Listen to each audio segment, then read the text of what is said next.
Réunion Actualité. Bonjour à tous. Et 4 sénateurs élus hier, Viviane Malet, Audrey Bélim, Evelyne Corbière et Stéphane Foissin. Et ce qu'on retient de cette élection sénatoriale, c'est que la droite, en conservant 2 sièges sur les 3 qu'elle avait remportés en 2017, est en position de force. Viviane Malet, en effet, a été réélue. Quant à Stéphane Foissin, il devient sénateur. On va voir les conséquences pour lui dans quelques instants. Pour la gauche, c'est la montée en puissance du Parti socialiste, d'Erika Baredge notamment, car sa candidate Audrey Bélim devient l'une des benjamines du Sénat. Son score devance même celui d'Evelyne Corbière, seule date du Guet-Bello. 2 femmes qui d'ailleurs n'étaient pas hier à la préfecture présente, elles préféraient rester à la région. Alors, que vont impliquer ces élections pour 3 candidats? Pas grand-chose, Bélim, Corbière et Malet. Mais pour Stéphane Foissin, être élu sénateur entraîne des conséquences. Et oui, cette élection signifie que c'est fini pour son mandat de maire. C'est un événement en soi, car Salazie va avoir un ou une nouvelle maire. C'est loin d'être anodin dans une ville qui a connu le même maire depuis 1998 et nous sommes en 2023. Réélu à 5 reprises, Stéphane Foissin est le plus ancien maire en exercice de la Réunion.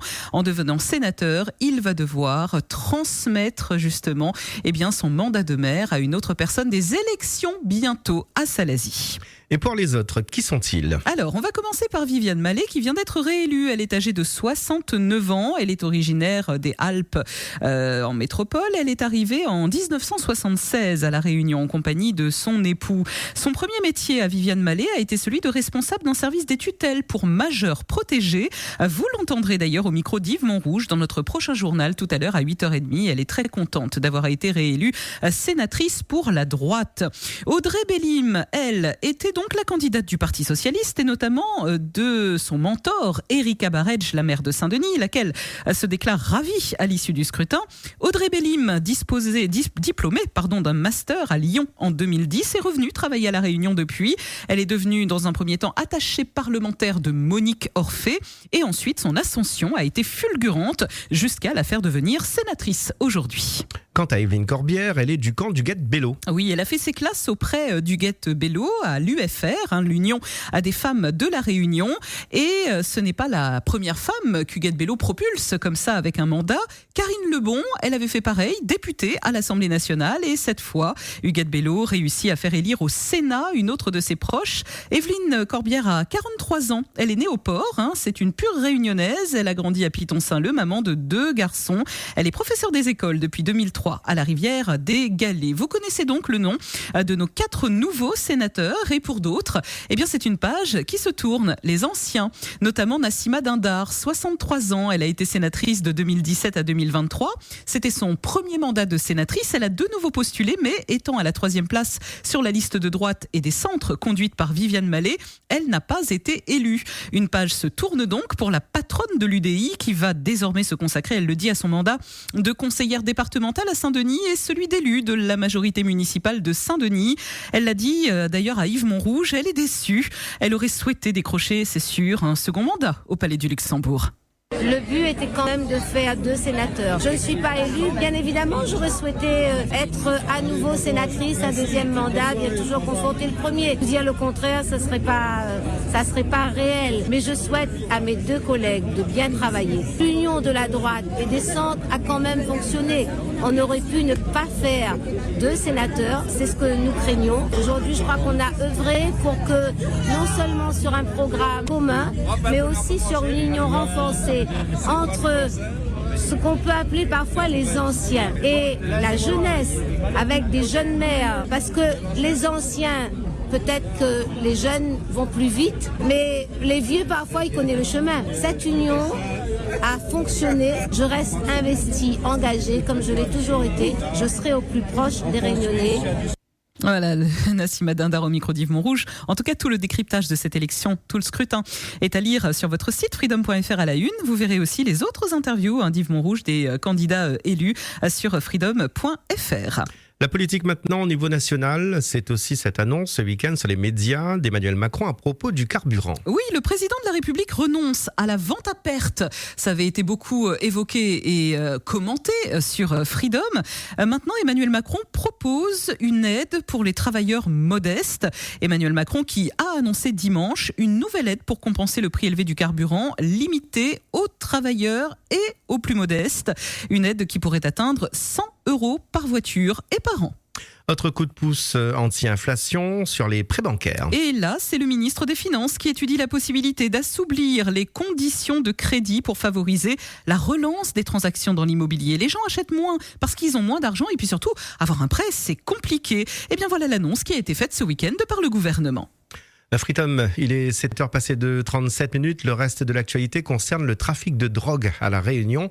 3 hommes ont été écroués. 8 jours après l'alerte diffusée par l'ARS au sujet de la circulation des drogues de synthèse, qui ont fait 3 victimes à La Réunion, eh bien mardi, un voyageur qui venait des Comores a fait l'objet d'un contrôle de la douane lorsqu'il est arrivé à l'aéroport Roland-Garros. Dans ses bagages, bonne pioche pour les douaniers, une bonne douzaine de pots de produits cosmétiques, des petites crèmes, qui ont retenu les attentions des agents. Et lorsqu'ils ont regardé à l'intérieur des pots de crème, ils ont découvert une poudre blanche suspecte. Elle a été passée au testeur et elle a marqué positivement à ce nouveau test que les douaniers ont, produit de synthèse. Eh ben oui, il y en avait et ça venait des Comores. 4 personnes donc étaient impliquées, 3 hommes ont été écroués en attendant la suite de l'enquête. La Freedom SDF retrouvée mort dans la rue à Saint-Denis. Oui, hier matin vers 7h30, macabre découverte. Les secours ont été alertés. Une macabre découverte était réalisée dans la rue Voltaire à Saint-Denis. Un homme de 53 ans, sans domicile fixe. Si aucune trace suspecte n'a été décelée durant les premières constatations, le décès a fait l'objet d'un obstacle médico-légal. Un examen de corps est demandé. La 19e journée de Régional 1 en foot entachée par un fait divers. Un supporter énervé a sorti un sabre à Saint-Pierre. Eh oui, ça continue la violence aux abords des stades de foot. Hier après-midi, à la suite du match de Régional 1 qui opposait la Capricorne à Sainte-Marie, il y a eu un problème entre 2 supporters aux abords du stade de la Ravine des Cabris. Très énervé, un des 2 supporters s'en va et il revient avec un sabre à canne. Il a été interpellé par les policiers qui évidemment ont été prévenus et il a été placé en garde à vue. Transition est donc toute faite sur les sports et le foot. La 19e journée s'est jouée hier. Voici les résultats. Alors, on va vous les donner les résultats. AS Excelsior, victoire 3-1 sur l'AS Sainte-Suzanne. La Tamponnaise, de son côté, a atomisé le SC Chaudron. Mon Dieu, c'est du jamais vu. 8-0.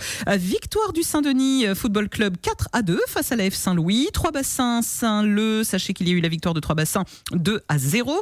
Les Léopards ont triomphé de la Saint-Pauloise sur le score de 2-1. Capricorne, vainqueur 1-0 de Sainte-Marie. Et enfin, Jeanne d'Arc Saint-Pierre. Sachez que les sudistes ont été vainqueurs 5-1 à une semaine du gros choc face à l'Excelsior. Ce sera la finale de la Coupe de la Réunion. Eh bien, la Saint-Pierroise a étrillé une Jeanne d'Arc qui était apathique, 5-1, et envoyé un message fort. Cette équipe monte en puissance. Et clap de fin pour le Tour de l'île cycliste remporté par Donnenwirth. Oui, Donnenwirth, déjà vainqueur de 3 étapes et maillot jaune. Tom, de son prénom, s'est offert une parade sur le front de mer de Saint-Pierre en enlevant un nouveau succès. Tom Donnenwirth a donc bouclé le Tour de l'île cycliste sur une 4e victoire à Saint-Pierre. Il y avait aussi du trail ce dimanche. Oui, René-Paul Victory s'est offert une nouvelle édition du Trail des Sources qui l'a beaucoup inspiré côté femme. C'est Isabelle Lamy qui décroche la victoire. Et avant de refermer ce journal, quelques infos radio. Les 100 ans de la radio, on en reparle aujourd'hui car il y a une exposition qui démarre au bar à Choix. Et ce sera cet après-midi sur une certaine radio. Sur ce centenaire de la radio, tout à fait, dont on va beaucoup parler jusqu'au 2 octobre du mois, parce qu'il y a cette exposition qui démarre au 1 rue Jean Châtel. Ce sont les anciens locaux d'RFO. C'est très symbolique comme lieu d'accueil pour cette exposition. C'est très très beau puisqu'on retrace toute l'histoire de la radio avec de beaux panneaux et il y a évidemment une belle partie qui est consacrée à l'histoire de Freedom. Donc rendez-vous au 1 rue Jean Châtel. Cette exposition, elle sera inaugurée aujourd'hui à 11h et elle sera ouverte tous les après-midi à compter d'aujourd'hui jusqu'au 2 octobre de midi à 22h et ce sera totalement gratuit au niveau de l'entrée. Et puis sachez que les 11 ans de Freedom 2 se préparent en coulisses. Alors on vous promet des surprises, de la folie pour cette soirée prévue le vendredi 6 octobre et sachez qu'à partir de demain, la caravane Freedom est de retour, reprend du service pour vous permettre d'acheter très sereinement vos billets pour cette belle soirée.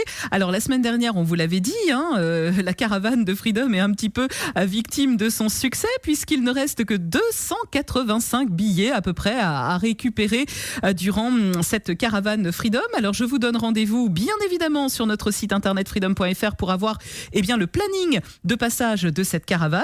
En tout cas, sachez, si vous êtes du côté de l'Éperon ou de Trois-Bassins, que nous serons là-bas à partir de 10h du matin. Alors demain, nous serons au Super U de l'Éperon. C'est au 25 rue de l'Éden. Enfin, tous ceux qui sont à Saint-Giléo connaissent l'endroit du Super U de l'Éperon. Ça, c'est 10h midi. Et ensuite, le mardi 26 septembre, nous serons dans l'après-midi de 14h à 16h du côté de Trois-Bassins au Super U. Voilà pour le planning initial, mon cher Francky. O-News Radio sur outremernews.fr.